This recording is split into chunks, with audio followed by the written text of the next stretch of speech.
Airports. If you've been lucky enough to travel internationally or have ever been on a plane, you've most likely passed through an airport at least once in your life. And boy, are they an experience. Now I first need to mention, if you have a flight book super early in the morning, like 4, 5 a.m. Oh my god, the earliest we ever did once was like 3 or 4 a.m. And I think I was like 7 or 8, and there was no taxis that would take us to the train station, that would take us to the airport. I don't know why, but I think my parents didn't think it through. They didn't know that they wouldn't have a taxi at 4 a.m. And we had to walk all the way down to the train station with our luggage. Yeah, it was really, really bad. And I remember this very vividly. I was like 8 or 9, and I remember walking like at night with my mom, like clutching my hand, and my dad like walking next to us, being like all pissed off because they didn't think it through. They didn't think they wouldn't have taxis at that time. Yeah, so we walked all the way down to the train station from my house. Everything is glorious. It took like 45 minutes. You have to wake up early and all, but you have that brimming excitement that it's the day of the trip. Peacefully driving through the night, dark, empty roads. You've reached the airport, it's basically empty, and you're through and waiting. Yeah, sometimes it depends. If it's an international, it's always popping. For your plane in no time. It's seamless. Mwah! Perfect. But if, like most people, you've booked a flight in the height of the summer months, at the weekend, peak travel time, you may have just signed. I might have to note as well that the flight was at 6 a.m., so we literally had no choice. We had no choice regarding the taxi thing. It's either that or miss the flight, so... yourself up to hell on earth. So you've bought your tickets for your big summer getaway. You've done all the prep. You've gone out and bought yet another pair of shorts as part of your holiday clothes shopping, even though you've got 4 perfectly fine pairs at home from previous years. You've somehow managed to wrangle all your clothes into not my parents. your suitcase, and you've finally made it to the airport. So when you step through those revolving glass doors, the first thing you have to do is, of course, check in. That dreaded moment when you look across all the airline check-in desks. Most of them are pretty bare, and yours is full. Now, if you've already checked in online and you're just travelling with a singular backpack as hand luggage, lucky you smart arse. But if you have a suitcase like the majority of us, get in line, buddy. Snake queues everywhere. Oh my God. I mentioned these little buggers in the Conventions in a Nutshell video, and quite literally, airports are worse, man, because the reason they're so long is everybody has to drag their luggage to the front. And so everybody has all their freaking stuff behind them, and it's taking up so much space, so it looks really long too. Said this, the snake queue. We've all experienced one at some point in our lives. Reminiscent of any airport, it's the classic back and forth queue design. Very space efficient. It's just a part of the experience. Stuck behind so many people. Families, elderly people, families. I remember one time we made friends with people that were like in front of us or behind us. I was so bored, and I remember my parents started striking conversation. I think it took us like 2 hours to check in. Of elderly people. But when you do eventually make it to the front of the queue, and you now resemble the pensioners that were in front of you, you hand over your passport, and that moment we all know too well, where the employee behind the desk kind of holds your passport photo up to your face to check the resemblance. Now what? It looks so cute. You do in this scenario. If you're anything like me, your passport photo was taken 7 years ago and frankly looks nothing like you. So I kind of stand there and try and subtly make myself look as much like the photo as possible, changing my expression, moving my hair around a little bit, like that would make any difference. Well, once you've passed the resemblance... I remember one time I was wearing glasses at the airport and they looked at me and they're like, "We don't recognize you. Can you take your glasses off?" And they were like, "Oh, you look fine." I felt so insulted. I was like, do my glasses make me look that different? Test. That was merely the beginning. Next is the suitcase weighing. So different airlines offer different maximum suitcase weights. So I guess the plane doesn't... Oh, my dad did the cheating thing where you like kind of like lift it a little bit to like cheat the system. My dad did that a couple of times. My mom always got really mad at him for doing it. Yeah, every time. And my mom's like freaking out after. She's like, "What if the plane goes down because it's like 2 kilograms heavy and like you did this?" Get too heavy and, I don't know, fall to bits. Yeah, and even though I know apart. I've used one of those weird gravity scale things at home before I left, and I know for a fact my suitcase is way under the maximum weight, whenever I drop that suitcase on the conveyor, I feel the hot sweat coming on, like a middle-aged woman going through the menopause. I mean, nobody wants to be that guy whose suitcase is way over the maximum weight. Then you're forced to either pay the price of a Boeing 737 to add some extra weight, or humiliate yourself by sitting on the floor and removing items from your case, hoping you Oh my gosh. just gone under the max weight. Thankfully, And never also, happened. what is with those signs on the check-in desk that list the items that you can't have in your suitcase? Now, this would be fine, but they always say no firearms or explosives. What is... You gotta be specific. Come on, you gotta tell the criminals not to bring the guns on the plane. the point of that? Just a list of the most obvious things to not pack in your suitcase. Oh, silly me. Let me just remove this RPG from my suitcase that I didn't realise I couldn't bring with me. Well, when your case is hopefully under the weight requirement and your firearms are put aside, you stand and watch as your suitcase disappears through that little flap into the abyss as you salute it. And you just have to... And then it comes out all beaten up and everything's broken. This one time they completely busted up my suitcase, my little Hello Kitty suitcase that I had as a child. My parents were so mad. They tossed that thing around. They did not give a fuck. Someone actually hated my Hello Kitty suitcase, I feel like. To trust them that it This gets is on the plane. addictive. That suitcase could be heading anywhere for all I know. And can I just add, thank God for e-tickets, because if you still had to print your booking confirmation physically, it would be lost within 5 minutes. So you finally conquered the check-in desk, the queues, the passport check, the bag weight. You got your boarding pass. Don't lose it. But trust me, that is nothing, because next, the most dreaded part, security. Now, despite the name, as I approach, I am feeling anything but secure. You take one step in the room, guards everywhere with sniffer dogs. And in the UK, they carry guns.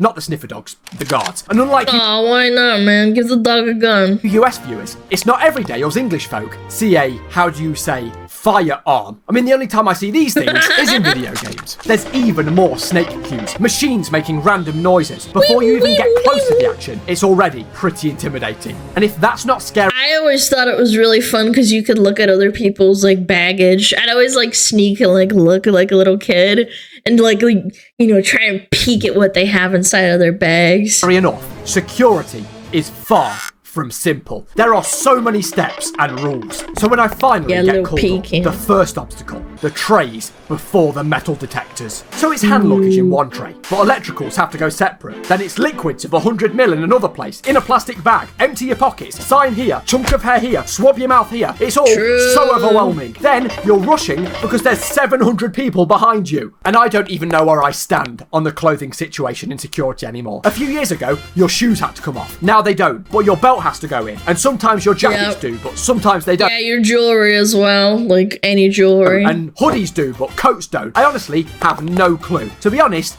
I just stripped fully naked to be on the safe side. So as all your prized possessions sail away in tiny grey trays, it's finally time to step up to the metal detectors. Oh, these bad boys are designed to make the strongest willed man break down. Now I try to be dramatic here, but it's been a hard fight. Now it doesn't matter if I've gotten rid of every trace of metal on me, removed fillings, taken out hip replacements, have 0 drugs on me, not even a packet of polos. When I step through them, I've never had trouble with people.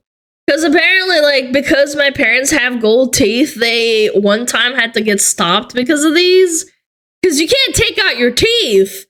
And they had to, look in their mouth and be like, alright, I guess you get a pass. those things, they will always go off. These things aren't metal detectors, they are me detectors. You walk in, make that stupid pose, and then without fail, beep, beep, beep, everybody looks at you like you're some sort of dangerous criminal. You're Over a to this side, terrorist. please, sir, Yeah, where you that's then, right. frankly, get violated. Now, just to get serious for a second, fun fact about me. I actually have an orthopedic heel in my right shoe, under my foot, because I have a lifelong condition called being a loser. But no.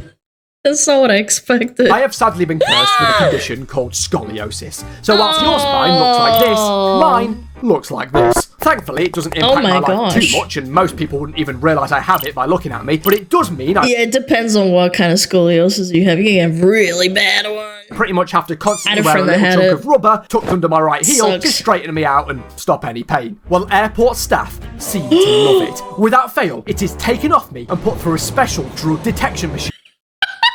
No, not the. What's that freaking game where the passport? Bam, bam, bam, bam. For closer inspection. Like I'm Pablo Papers, Escobar, please, yes, smuggling that a wad one. of Colombian snow in my sweat-soaked, orthopathetic heel. And even though I know, of course, I have no drugs, I panic and start to look so guilty that I actually start to convince myself that I am smuggling drugs. And let's just be honest. Fun fact, this is an anecdotal story, but people who look guilty are less likely to be the ones that are smuggling drugs, because my parents one time got interrogated probably like 10, 15 years ago. I wasn't there. They went on a trip to Amsterdam to see some friends. And they went to Russia first because they had to deal with some family stuff. And then they flew to Amsterdam, and in Amsterdam they got stopped, and they actually got seriously interrogated to the point where my dad was foaming at the mouth and getting really upset and really mad. And my mom was like borderline about to cry. And they racially profiled them because there's a lot of smuggling from Russia to Amsterdam.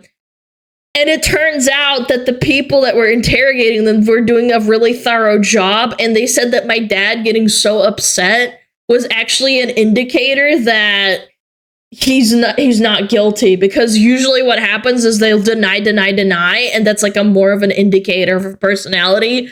That means that you're probably smuggling drugs. So my mom was like, was about to cry. And then a big security guy like pulled her aside. And he's like, it's fine. Like, it's not as bad as you think. You overreacting and freaking out and saying that you aren't doing this actually means that you're not smuggling drugs, or you're not a criminal. This for a second here. In a universe where I was a drug smuggler, why would I humiliate myself by putting drugs in an orthopedic heel? That's not You'd be surprised. People are stupid. cool at all. I'd put them somewhere way cooler, like up my bum or something. And you know what I said earlier about putting liquids in a clear bag? Make sure that you have checked everything. Because if you leave anything over 100 ml on its own, or any aerosols, your bag will be separated and swabbed. Then you really do look guilty. You'll get pulled into a side room and interrogated because you've left half a Capri-Sun on its own without a plastic bag. Well, once you've made it through the detectives, dodged an international drug trafficking list, and reobtained all your possessions, if security is hell, the next area is a heavenly place. Duty free. So simply put, duty free is just a store area of the airport that sells things with no VAT. So everything is way cheaper. And you'll Oh my god, the massive Toblerones that you never finish and you want to throw up. know when you've made it to duty free because the air reeks of a weird mix of all the popular fragrances rolled into one in some weird expensive stink cloud. What I imagine Jeremy Fragrance's apartment smells like. I thought that was the funnest part when I was a little kid, going through the duty free and sniffing perfumes.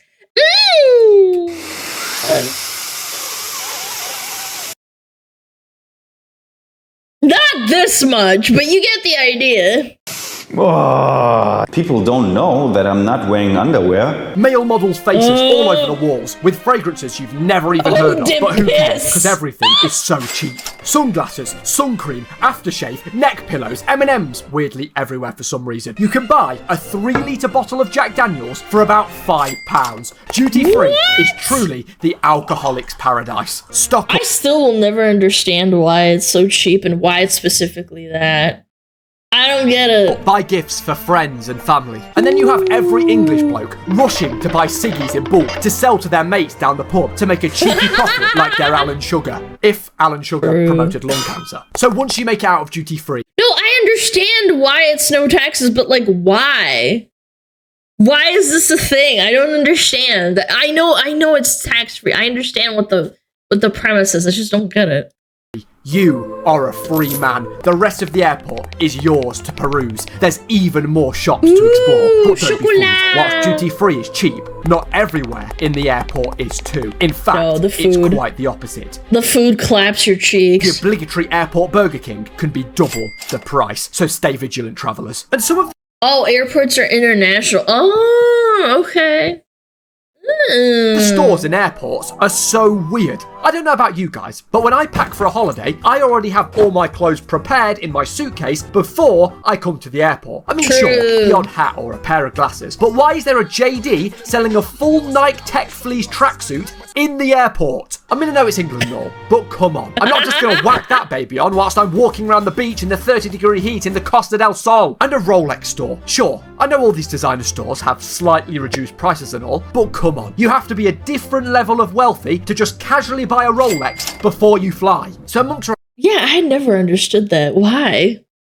Rolex is so expensive! Who's buying this shit? Relaxing and doing some shopping. Your only next big challenge is your gate number. You'll have to wait ages for it to appear on one of the... Yeah, what if you shit yourself? That's actually a really good point, chat. What if you poop yourself and that's why you want to get a tracksuit? Many various screens. These screens will be your best friend until you board the plane. Now, this wait can be pretty boring, so sit around, eat some food, have a drink, and why not sit and look at some of the planes taking off and landing? Hey, you might even see the one that you're going to be on. Funny story about this, actually. So when I flew to Amsterdam a few years ago for TwitchCon, I knew it would only be around a 45-minute long flight. So as I sat down near a window and waited for my plane to roll in, I was met with horror as I realised it was one of those dinky propeller planes. I mean, I'm a Oh no, he was flying Spirit. pretty nervous flyer already, and it doesn't help when you see them pumping up the tiny rubber tyres and using their iPhone flashlights to check the underside of the wing and the propellers that rattled as they spun. I mean, to be completely honest with you, after everything I'd seen, I didn't even think the plane would make it off the runway, never mind making it to Amsterdam. The flight was of course all okay. I mean, I did get a little bit nervous and repeatedly chant, "I'm going to die" to myself over and over again when I saw the propellers bending as they spun, until I looked to my left and realised a little girl had overheard me and she burst into tears. And Flybe, the airline that I flew with, no longer exists. But yeah, it's like Spirit, but for British people. Got it. Eventually, your gate number will appear. Usually, it's when you're in the toilet or one moment where you're not looking at the screen. And of course, it's the furthest gate away. So you trek halfway across the airport, racing the... Ooh, dude, I'll tell you guys a story, dude. Oh my god. There's one time we had to stop in China. There was an airport that had like a train inside of it, and it was like it was an hour away. It was sick.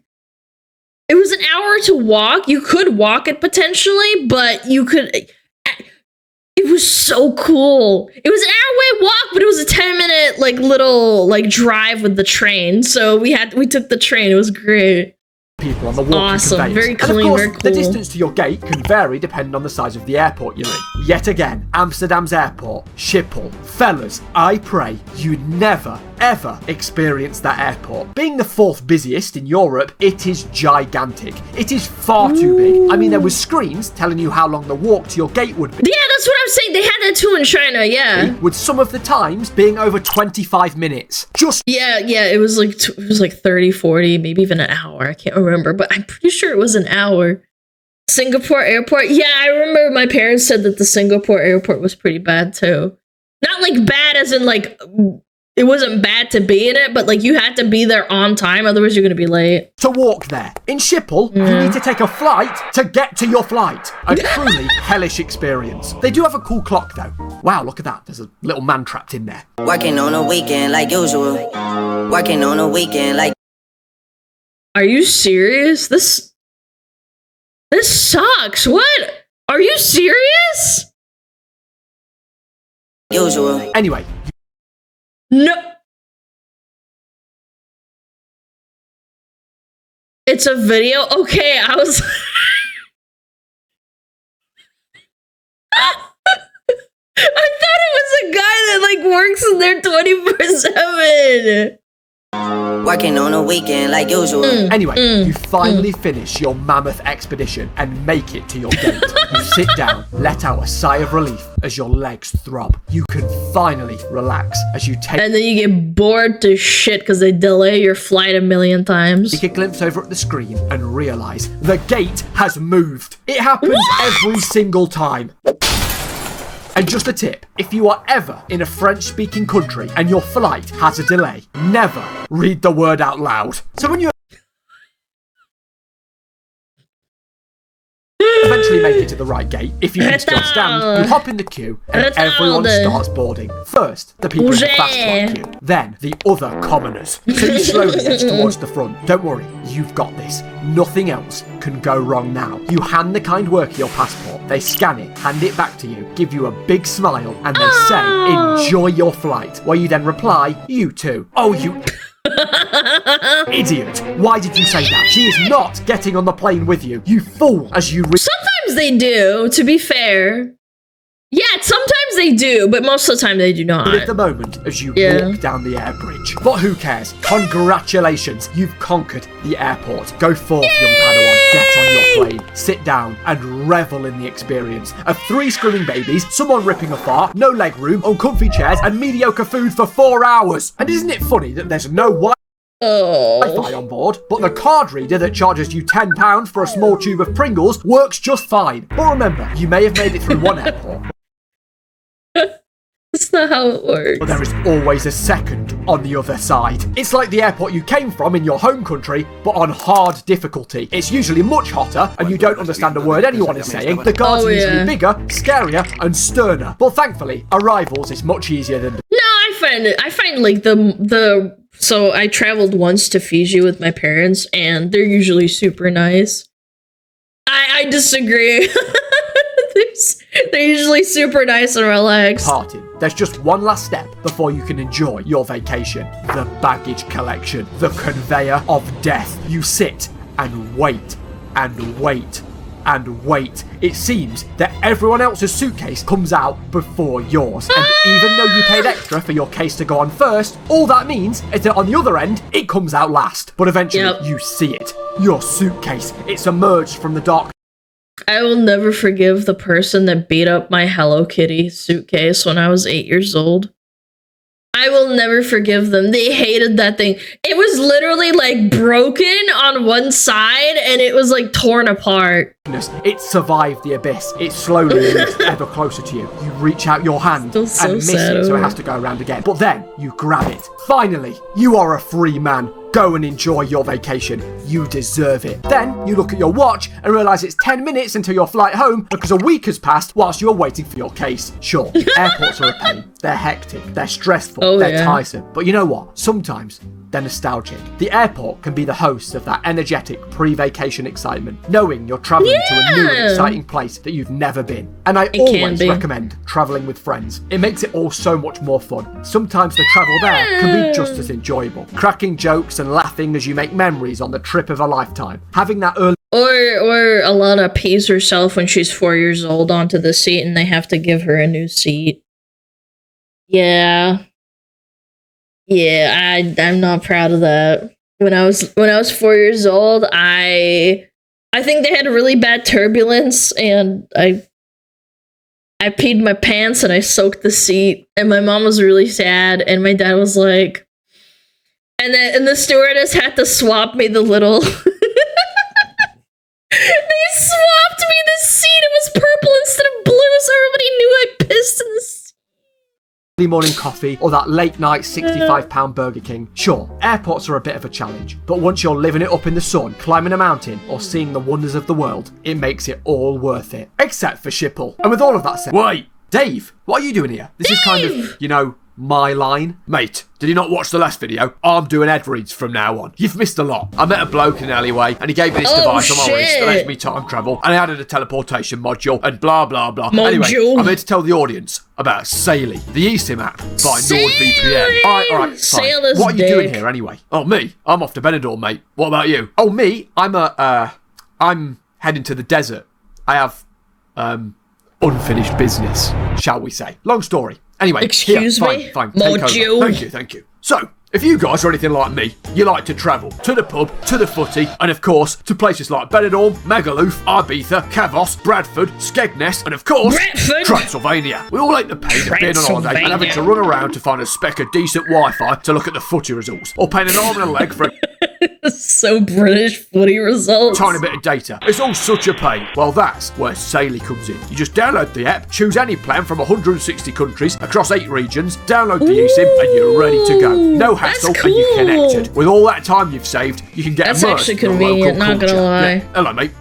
Uno Biro Por Favore. There you go. That's some Spanish for you. Favore. The best thing about Saily is it removes any need for a physical SIM card. So not only can you skip the airport queues, but you can dodge any chance of That's pesky so scammers aggressively- overcharging you. Saily reduces, or in some Aggressively cases British. completely eliminates roaming fees. There's 24/7 support if you need some help. It's compatible on iOS and Android devices, and if your device isn't eSIM compatible, you can request a full refund. And you only have to download an eSIM once, so you don't have to keep downloading multiple eSIMs for different countries. Saily truly makes travelling and connecting to the internet, well, you do so way easier, and it's a must-have if you travel a lot, or if you just like the odd trip abroad, like me. A Saily eSIM. I'll tell you what, my parents were always really mad when they had to buy SIM cards and shit. It will ensure you always have connection. Also, if you We're set on up your eSIM vacation or prior to your something. trip, it'll activate the second you land in your destination. And lucky for you fellas, Yeah. you can get an exclusive 15% off discount on Saily data plans by using the coupon code Joeseppi on screen now or at checkout, or using the link on screen or in description to download the Saily app to your device. Now, if you don't mind me,